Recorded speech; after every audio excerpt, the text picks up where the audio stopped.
Hello, and welcome to Midnight Tales, a space where everyone can immerse themselves in peace and enchantment before drifting off to sleep. Tonight, we'll explore another captivating story that invites calm and lightness, helping you rest and recharge. But first, let's take a moment to gently prepare our bodies and minds for a soothing, restorative night's sleep. Make yourself comfortable, and with each slow inhale and long exhale, allow any cares from the day to slip away. It's not always easy to detach from the hustle and mental overload, especially before bed. However, remember this: the less we worry about how quickly we'll fall asleep, the easier it is for our minds to release any tension. Let the rhythm of your breathing carry away lingering worries, and let the story you're about to hear guide you into deep relaxation. Now, close your eyes and allow the magical atmosphere to softly envelop you. Enjoy the story, and may you find peaceful, restful sleep here on Midnight Tales.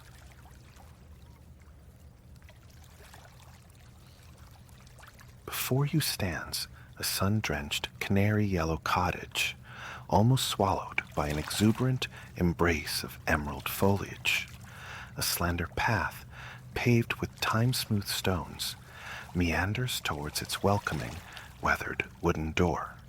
The sunlight, warm and insistent, spills generously over the scene, striking brilliant glints from the broad, paddle-like leaves of palms, rustling softly in the garden.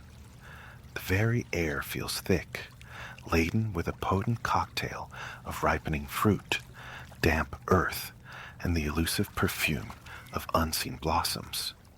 Kicking off your shoes, you let your feet sink into the cool, yielding grass, your gaze drawn to the vibrant splashes of orange and fuchsia flowers punctuating the green, their sweet, citrus-laced fragrance, a tangible kiss on the breeze.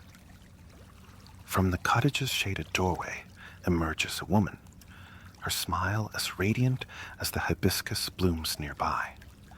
Clad simply in shorts, her flip-flops whispering on the threshold, and an oversized button-down shirt left open to flutter around her, she exudes an effortless warmth. Welcome. Her voice is melodious, resonant. She introduces herself as Elena, your guide for this afternoon's immersion into the world of cacao. With an inviting sweep of her hand, she ushers you inside, where you leave your sandals beside the door, stepping onto the cool relief of worn floorboards. The interior breathes a shaded calm. Dominating the main room is a sturdy wooden table, arranged like an altar with small earthenware bowls. Within them lie the stages of cacao's transformation: whole beans, dark and enigmatic, fine, richly scented powder, and neat squares of finished chocolate, hinting at the journey's delicious culmination. Shelves line the walls, laden with bars of artisanal chocolate, and glass jars filled with dried herbs promising fragrant teas. A compact kitchen alcove houses a stove, destined, Elena mentions, with a knowing glance, for roasting beans later. Beyond the central table, a glass-paneled room reveals gleaming stainless steel surfaces and a substantial melting cauldron, a space dedicated to the final alchemy. You both take seats at the wooden table, the air humming with quiet anticipation.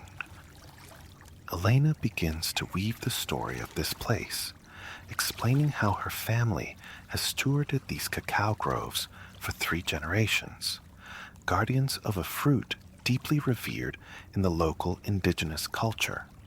Cacao, she illuminates, transcended mere sustenance.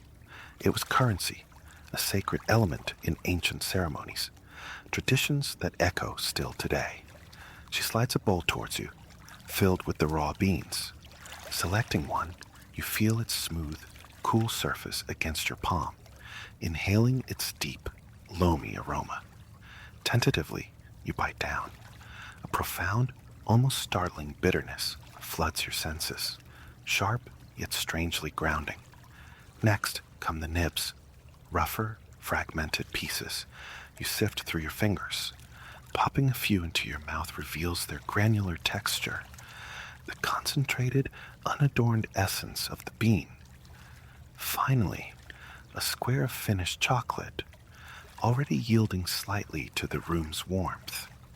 You resist the urge to chew, letting it rest on your tongue, allowing it to dissolve. A wave of complex richness washes over your palate, velvety sweetness intertwined with fruity undertones, flowing like a warm tide down your throat. Exquisite.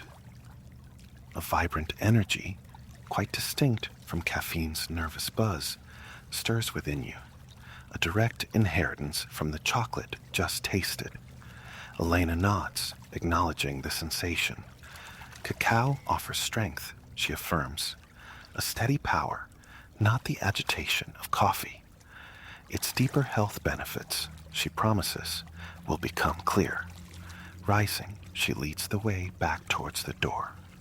Slipping your feet back into your sandals, you re-emerge into the sun-dappled air, a world painted in infinite shades of green, dramatically punctuated by startling bursts of yellow, coral, and magenta flora. Descending a gentle slope beside the cottage, you grasp that this is less a garden and more a living larder. Every patch of earth seems to pulse with potential sustenance. Elena pauses, tugging at a leafy green stem. With a soft grunt, she frees a knobbly, earth-dusted root from the soil. It resembles ginger, yet when she deftly slices into it with a small knife, a shockingly vibrant orange heart is revealed. She passes it to you. Its skin feels coarse, fibrous under your touch. Rolling it gently between your fingers, you lift it to your nose and inhale the sharp medicinal pungency of turmeric. A faint saffron stain lingers on your palm as you hand it back. The path leads onward, the ground soft beneath your feet, towards a slender papaya tree. Its pale trunk stretches upward to a crown of deeply lobed, fluttering leaves. Clustered just beneath this green parasol, like precious emerald pendants, hang smooth, unripe papayas. Elena guides you further, pointing out a sprawling lemon tree laden with citrus globes, a vine draped with plump passion fruits, hinting at their tangy interiors, and a formidable clump of spiky aloe vera, nature's own soothing balm. A narrow dirt track winds gently uphill, opening into a small grove. Here stand unassuming trees, shorter than anticipated, yet bearing remarkable fruit. Large ridged ovals, some the color of unripe limes, others a burnished gold, clinging directly to the trunk and main branches. Theobroma cacao, Elena murmurs, the reverence clear in her tone. Food of the gods. She reaches out, twisting a golden pod free with practiced ease, and places its surprising weight into your hands. The surface feels waxy, textured with shallow grooves. Together, you gather several more, cradling the precious cargo as you follow the dappled path back towards the cool sanctuary of the yellow cottage. Inside again, cooled by the lazy rotation of an overhead fan, the true work begins. Elena arranges the harvested pods on the counter. A swift, decisive cut reveals the unexpected interior. Not the anticipated brown, but a cluster of beans enveloped in a glistening, milky white pulp. Taste, she encourages, offering one seed, but gently. Don't bite the bean itself yet. You place the slippery morsel in your mouth. It yields instantly, melting against your tongue with a delicate, surprising sweetness and a texture uncannily like lychee fruit. Carefully, you savor the sweet coating, leaving the bean beneath undisturbed. Once the pulp dissolves, you hold the revealed cacao bean. A cautious nibble confirms its raw state, yielding, intensely bitter, a universe away from the chocolate yet to come. Trying one extracted from a golden, riper pod offers a subtly sweeter pulp, a whisper of the sun's influence. These pulp-covered beans, Elena explains, now face a crucial transformation: fermentation. Spread beneath the Costa Rican sun for about a week, they will slowly absorb sugars from the decomposing fruit, developing the complex flavor precursors essential to chocolate.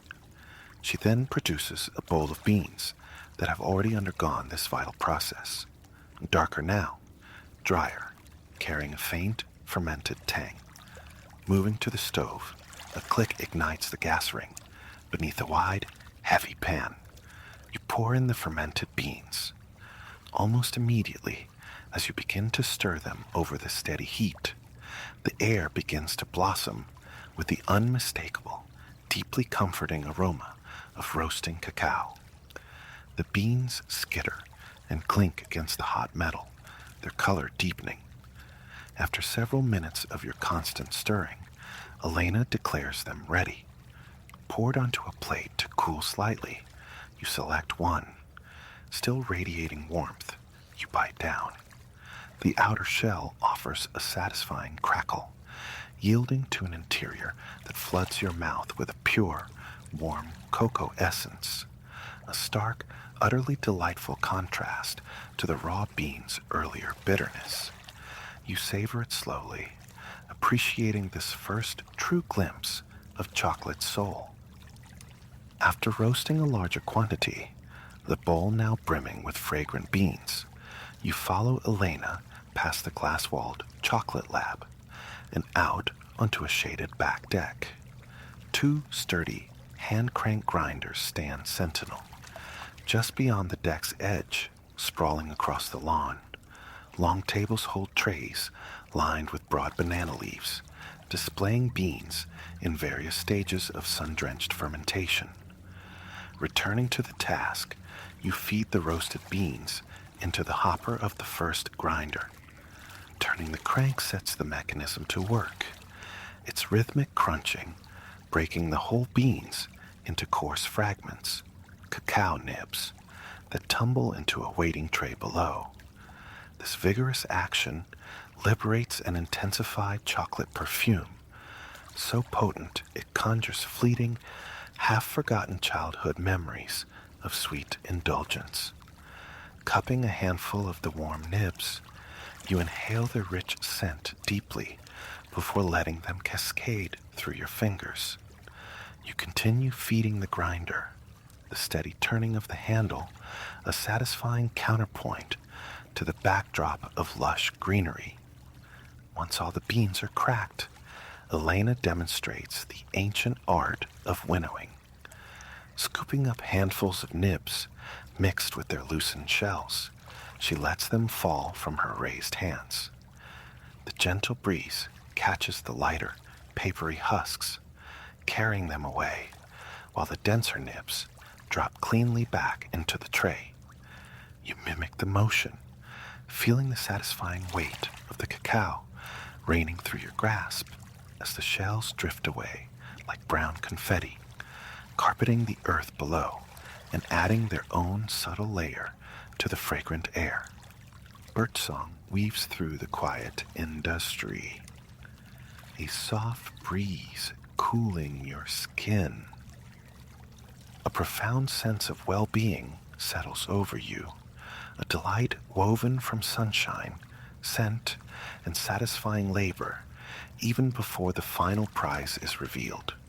As if summoned by the moment's quiet magic, a scarlet macaw, impossibly vibrant against the green, swoops into the branches of the nearby papaya tree. You pause, mesmerized by its jewel-toned plumage and the sound of its distinctive call echoing through the garden, a vivid reminder of Costa Rica's staggering biodiversity, palpable in every fruit tasted, every creature heard. With the nibs now liberated from their shells, you transfer them to the second grinder, this one calibrated for a finer milling. Again, you turn the handle round and round. This time, the nibs surrender further, transforming into a surprisingly fine, dark powder. The aroma deepens, growing richer, evoking cozy images of steaming mugs of hot cocoa on distant, colder days. The breeze continues its gentle caress as you work, while nearby, a large prehistoric-looking iguana ambles slowly across the grass, utterly indifferent to the fragrant alchemy unfolding on the deck. With the grinding finally complete, Elena offers a welcome glass of cool water.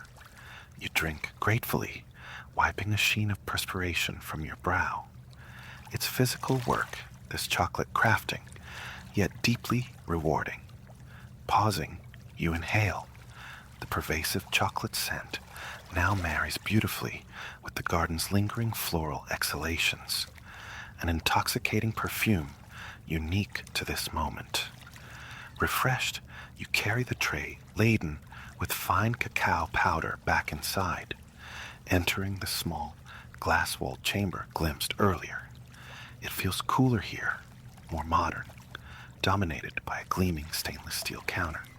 Upon it sits a powerful, open-topped machine, a conch, essentially a specialized refiner. You carefully pour the dark powder in. Elena flicks a switch, and the powder begins to whirl, a vortex of pure cacao. It spins faster, refining further, becoming impossibly fine, almost like dust. Then, astonishingly, a metamorphosis begins. The friction generates heat, Elena explains, coaxing the natural cacao butter from the solids. The powder starts to liquefy, darkening, swirling, coalescing into a thick, glossy paste. You watch, utterly fascinated, as the machine churns the mass into a pool of molten chocolate. Elena switches it off and hands you a small wooden paddle. Dipping it into the viscous liquid, the mixture clings heavily. You bring it tentatively to your lips. The taste is overwhelming, intensely rich, velvety smooth, almost primal. It coats your tongue, astonishingly creamy, despite containing nothing but pure ground cacao bean. As you continue to marvel at the unadulterated chocolate, Elena reappears bearing several glass jars, each containing vibrant fragments of dried tropical fruits. There are intriguing spiky green peels of soursop, guanabana, tiny dark seeds from passion fruit, dramatic white and magenta pieces of dragon fruit, and the curious reddish-orange cashew apples, marignon, potent with vitamin C, she notes. Opening the jars releases a medley of scents, sweet, tart, uniquely tropical. You contemplate the possibilities, the colors and aromas vying for attention, finally settling on the bright, assertive tang of passion fruit. Elena quickly grinds the dried seeds into a fragrant powder. Then, demonstrating a traditional tempering technique, she pours a stream of the molten chocolate directly onto the cool steel counter. It pools outwards, spreading yet miraculously, maintaining a near-perfect circle. Onto this dark, lustrous canvas, she scatters the pale passion fruit powder. The air fills with a new aromatic dialogue, deep cocoa notes, conversing with lively, tropical zest. Handing you a small metal spatula, she invites you to fold the powder gently into the chocolate. The mass yields smoothly under the blade, cool and pliable. Once thoroughly incorporated, you carefully guide the fragrant mixture into small, heart-shaped molds. Elena whisks the tray away to the freezer, promising a short wait for it to set. You can't resist licking the spatula clean. The bright, tangy counterpoint of passion fruit slices beautifully through the profound richness of the cacao. Carrying the now nearly empty mixing bowl back to the main room, you settle again at the familiar wooden table. Elena joins you, producing small wooden sticks. Together, with contented diligence, you scrape the last vestiges of liquid chocolate from the bowl's sides, a shared, simple pleasure in not wasting a drop. Each stage of the bean's journey has offered its own distinct, remarkable flavor. Now, tasting this near final form, the ancient reverence for cacao, the food of the gods, feels entirely resonant and understandable. Elena smiles, sharing the moment, and begins to speak of raw chocolate's inherent gifts: sustained energy without the crash, a natural balm for stress, even potential benefits for cardiovascular health. She gestures towards the garden, glimpsed through the window, mentioning how many plants thriving there possess medicinal virtues, traditionally used for aiding digestion, bolstering immunity, soothing the mind, feeling the warm glow of well-being spreading through you.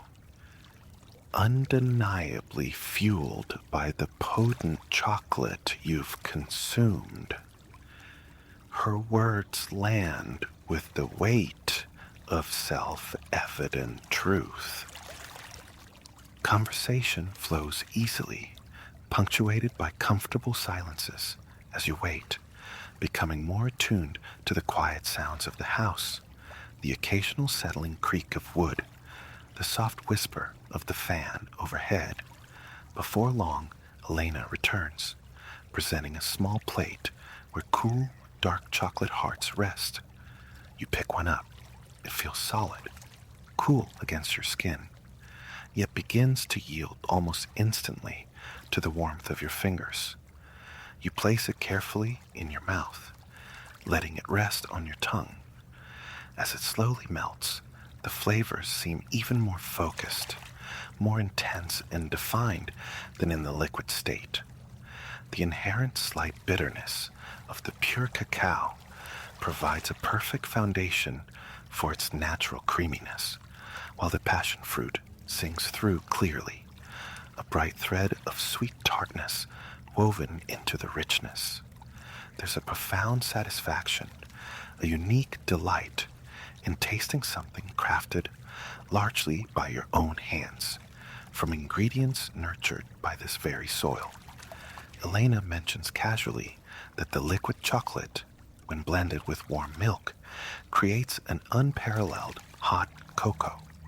While you savor the solid treat, she brews a pot of herbal tea, explaining it's made from the leaves of the soursop tree, guanabana, another garden resident, prized locally for its antioxidant properties and long history in traditional wellness practices. The tea arrives, pale gold and fragrant. Its taste is subtle, smooth with a gentle bitter sweetness that proves an exquisite counterpoint to the complex intensity of the cacao. Between sips of the soothing tea and lingering bites of your handcrafted chocolate, stories unfold naturally. Elena shares anecdotes of her childhood, deeply intertwined with the rhythms of the rainforest, of learning the ancestral secrets of cacao preparation. You, in turn, offer glimpses of your own world, your own cherished flavors and memories from home.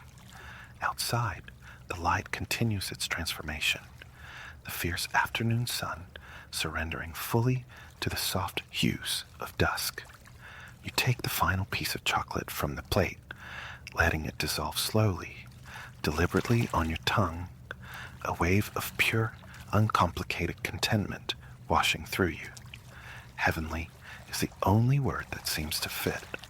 Carrying your mug, its gentle warmth seeping into your hands, you step back out onto the threshold, into the embrace of the evening. The air is alive now with the vibrant soundscape of Costa Rica at twilight. The distinct, guttural calls of distant howler monkeys resonate through the trees, punctuated by the melodic counterpoint of unseen songbirds bidding the day farewell. Sunlight, now angled low and golden, casts long dramatic shadows and bathes the entire garden. The turmeric patch, the papaya and lemon trees, in a warm, ethereal glow. The gentle heat from the tea radiates outwards from your core, dissolving any lingering tension, leaving only peace. Gratitude swells within you for this extraordinary place, this singular moment, this unforgettable taste born of earth, sun, and mindful effort. As the last light paints the sky in strokes of rose and lavender, a profound relaxation settles deep within your bones. A feeling akin to sinking into the very sounds and scents of the rainforest, utterly ready for rest. Consciousness returns like a slow tide, heralded by the soft percussion of rain against the window pane, a rhythm deeply soothing. You linger in that liminal space between sleep and waking, eyes sealed, savoring the sensation. Warmth cocoons you, yet a cool current breathes across your skin, the gift of an electric fan oscillating faithfully towards the bed, maintaining a perfect equilibrium. A yawn escapes, involuntary, and your eyelids flutter open, adjusting to the tender light of dawn. Outside, the sun begins its ascent, painting the sky in nascent hues, glimpsed through the curtains, left ajar last night, now dancing subtly in the fan's draft.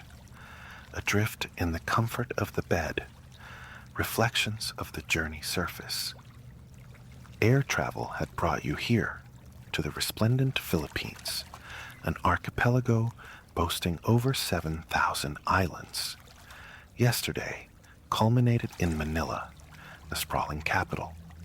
The transit from airport to lodging proved remarkably fluid, guided by clear instructions from your arranged driver. Proceed to collection point 5. Stepping through the automatic doors was an immersion, the city's breath hot and thick upon you, carrying that unmistakable scent of holiday, a humid embrace. Evening had already fallen. Even amidst the urban sprawl, palm trees reached skyward, igniting a thrill within you, an authentic adventure. Gratitude swelled for the privilege of traversing the globe, witnessing its myriad faces. Pausing to inhale the novel air, you then navigated towards Area 5, rolling your suitcase past a tableau of airport life, families locked in reunion embraces, tourists squinting at phone screens seeking connection, drivers of taxis and tricycles scanning the crowd for fares. Your driver materialized, holding aloft a card bearing your name. His greeting was effusive, a warm Filipino welcome, as he relieved you of your luggage, stowing it in the car's boot before ushering you inside. You opted for the passenger seat. As the car eased out of the parking bay and away from the airport complex, conversation flowed easily, touching upon the sights you yearn to experience across the islands. On the teeming motorway, countless tricycles zipped past, motorcycles crowned with roofs and appended sidecars, capable conveyances for couples or entire clans. Your driver then indicated one of the iconic jeepneys, repurposed military trucks from a bygone war, now transformed into vibrant vessels of public transit. Each was a canvas, splashed with kaleidoscopic colors and diverse themes, bearing its own distinct name. Last night, you'd glimpsed Guadalupe, adorned with Marian imagery, and Sonic, emblazoned with characters from the classic video game. Their rear entrances remained perpetually open, inviting passengers to hop on and off with fluid ease. Veering off the main artery, the drive softened onto quieter lanes, entering a residential enclave where life spilled greenly from every possible niche. Rows of potted plants stood sentinel beside blossoming trees, a riot of color that drew a smile, testament to the care lavished upon these neighborhoods. The residents cultivated not just flora, but community spirit. Finally, you arrived at your sanctuary for the next 2 nights, a house on a tranquil street, as verdant and meticulously kept as its neighbors. Emerging from the car's air-conditioned haven, the heat enveloped you once more, a close, humid hug that felt almost cleansing. Your gaze swept the street. A few doors down, a family gathered on their doorstep, sharing drinks and conversation, while children's laughter echoed nearby. Your driver rapped on the door of your lodging, and an older woman appeared, Nanay Celia. Nanay, she might explain later, means mother in Tagalog, a principal language here, though English flows just as readily in Manila. Recognizing the weariness of travel etched upon you, Nanay Celia welcomed you warmly inside, guiding you directly to your room. It held an immense bed, a private bathroom, and windows overlooking the street below. Sleep beckoned irresistibly. After a brief tour of the facilities, Nanay Celia bid you good night, leaving you to its embrace. This morning, stretched out on that vast mattress in the dawn's gentle illumination, the memory of succumbing to sleep is entirely absent. Exhaustion must have claimed you swiftly. But now, extending limbs across the cool sheets, you feel utterly revitalized, anticipation for the day ahead bubbling within. In the bathroom, you encounter the tabbo, a traditional implement for washing, comprising a pail of water and a dipper. Scooping water from the pail, you splash it over yourself. It's cool, instantly invigorating, chasing away the last vestiges of sleep and tempering the ambient warmth. Dressed, you descend the stairs to find Nanay Celia has prepared breakfast, pandesal, those delectable Filipino bread rolls, alongside eggs. She demonstrates tearing open a roll to tuck the fried egg inside. The first bite confirms its simple perfection. Nanay Celia then pours a cup of fragrant, sweet coffee. Your gratitude is profuse. A flawless morning unfolds. Nanay Celia opens the front doors wide, creating the pleasant illusion of dining al fresco while still sheltered by the house's shade. The rain has ceased. The sun now commands a clear sky. From this vantage point, you observe the city stirring to life. Tricycles hum past, drivers offering nods or waves. Women, young and old, diligently sweep the pavement before their homes. Street vendors ambulate, their calls melodic advertisements for eggs, vegetables, ice cream. One vendor hawks taho, a warm, sweet concoction of silken tofu and syrup, a breakfast staple. Nana Celia urges you to try it. For 8 pesos, the vendor ladles the warm, wobbly mixture into a cup. He waits, expectant, keen to gauge your reaction. You take a sip. The silken tofu glides down effortlessly, a unique and delightful texture and taste. Expressing your thanks, you please the vendor, who continues his journey down the street, his cry of taho receding into the morning air. Breakfast concluded, the urge to explore Manila takes hold. Nanay Celia waves farewell as you set off, following the taho vendor's path. Along the way, residents pause their activities to offer greetings, inquiring about your origins and generously suggesting local highlights. The world's oldest Chinatown, a nearby vintage market, numerous exquisite churches, perhaps a jeepney ride to a major museum. The idea solidifies into a plan. Kind strangers direct you to the appropriate jeepney stop. Soon, a vehicle approaches, the museum's name displayed prominently on a card in its windscreen. You extend your hand, the driver pulls over. Climbing aboard through the open rear, you find the existing passengers shifting obligingly to make room on one of the 2 benches lining the interior. You count out the fare, passing the coins to the person beside you, watching as the payment travels hand to hand towards the driver at the front. The jeepney navigates bustling streets, teeming with markets, shops, stalls, and humanity, a visual feast. The journey feels astonishingly brief.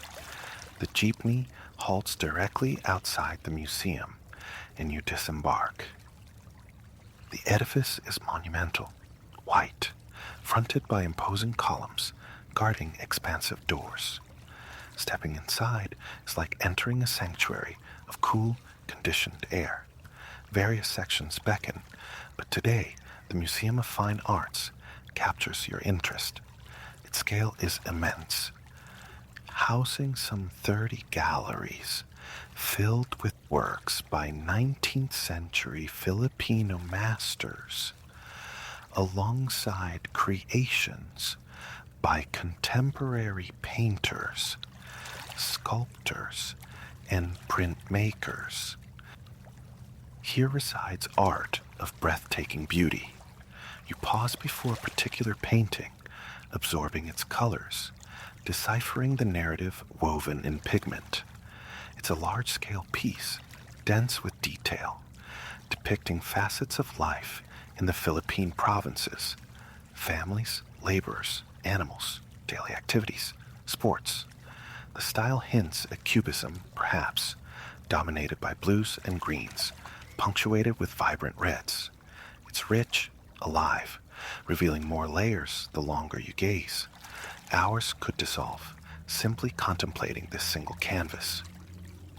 Without conscious awareness, the entire day has slipped away within the museum's vast embrace, steeping you in profound culture and history. It feels almost like traversing the archipelago without leaving the city, though nothing compares to the immediacy of place, the symphony of sounds and scents, the connection with its people. You make your way towards the exit, offering thanks to the gallery staff. Emerging into the daylight, you notice the air has cooled, the sun hanging lower in the sky. The city begins its gentle descent into evening. A short walk to a coffee shop seems appealing, a place to observe the passing traffic. A small establishment nearby offers an outdoor table. Settling in, you're soon presented with a menu detailing coffees sourced from various provinces. You select one from Palawan, your next destination. When the waiter returns with the steaming, aromatic cup, you inquire about the tricycles. He affirms you absolutely must experience a ride before departing Manila, cautioning that their range is limited. You might need to alight near your destination and walk the final stretch. This sounds perfectly manageable. For now, contentment lies in simply sitting, absorbing the warm evening, each moment offering a fresh vignette. The Palawan coffee is superb. The waiter has also brought a small plate of hopia, petite, sweet pastries filled with bean paste, his personal favorite snack. They complement the coffee beautifully. You thank him sincerely, shaking his hand before leaving. He waves you off, wishing you a magnificent remainder of your journey. Strolling down the street, a tricycle soon approaches. You signal, and the driver pulls over.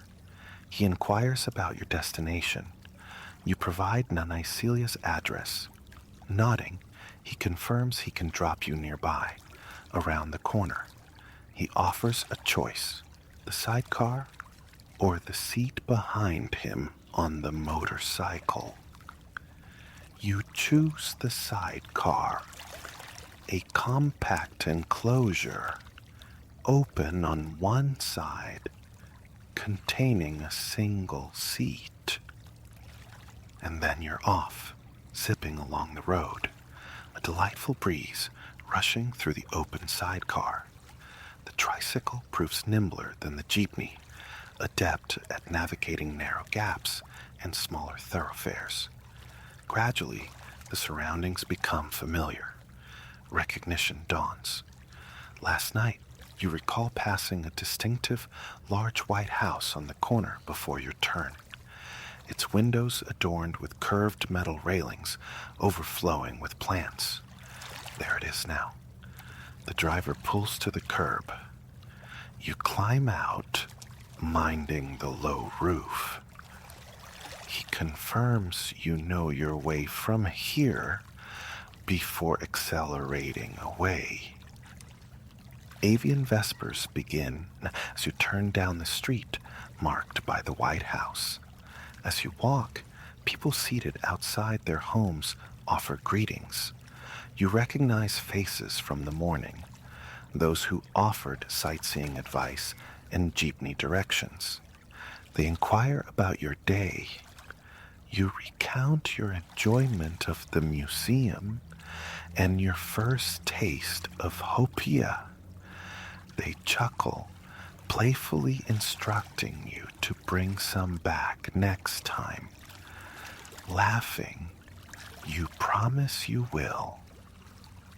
You arrive back at Nanay Celia's to the enticing aroma of dinner cooking. The front doors stand open, welcoming you in. A quick freshening up seems prudent before the meal. Nanay Celia calls a greeting from the kitchen. You reply, "You'll be down shortly."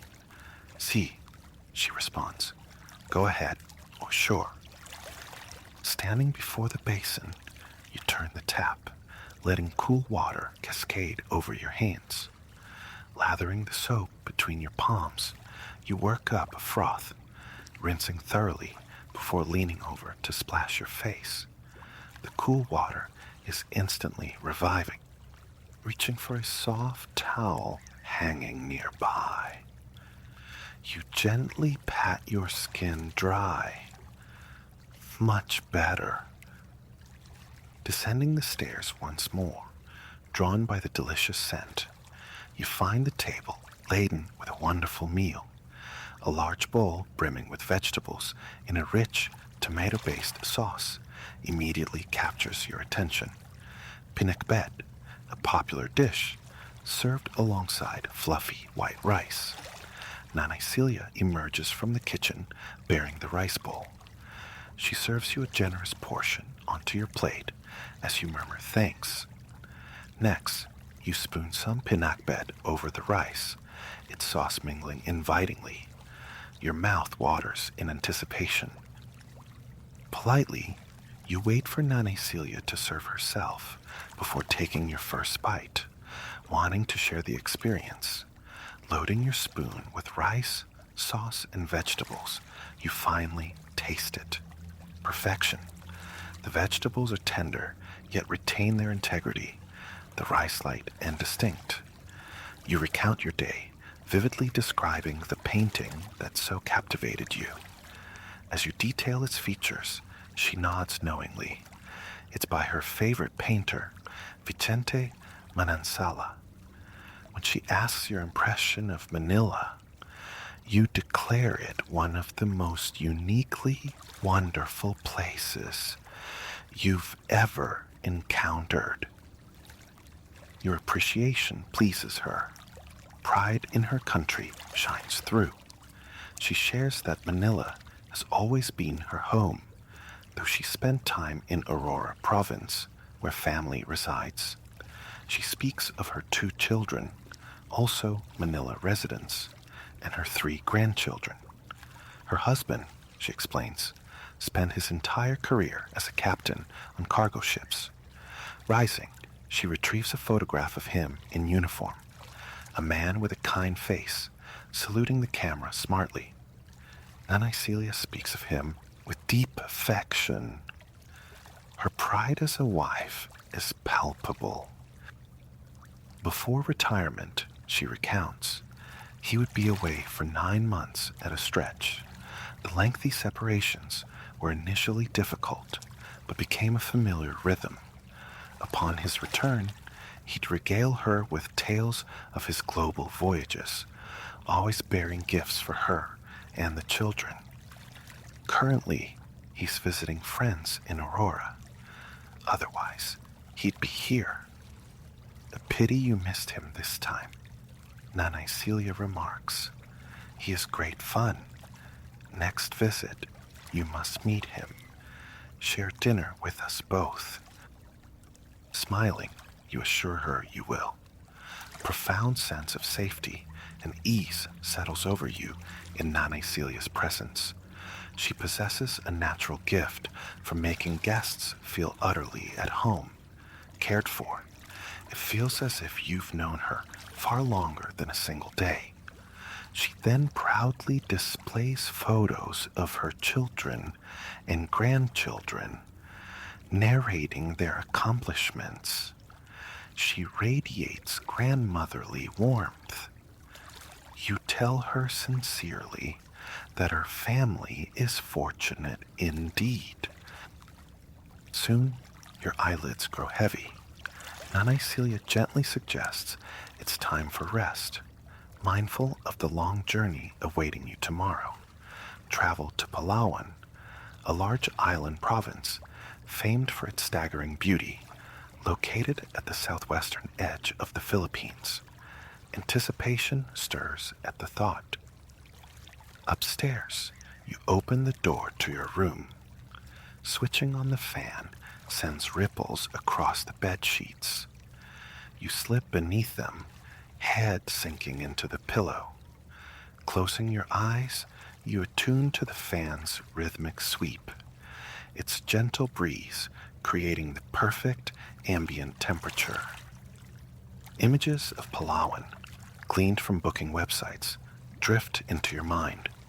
Turquoise waters, kissing white sands, fringed by palms. These blend with memories of the perfect day just spent in Manila, conversations with locals, discoveries of art and culture, navigating the city via jeepney and tricycle, savoring novel and exquisite foods unavailable elsewhere. As sleep begins to claim you, visions of sparkling oceans under clear blue skies fill your consciousness. It's as though you're already there, drifting peacefully into a deep well of slumber and dreams, warm sunshine.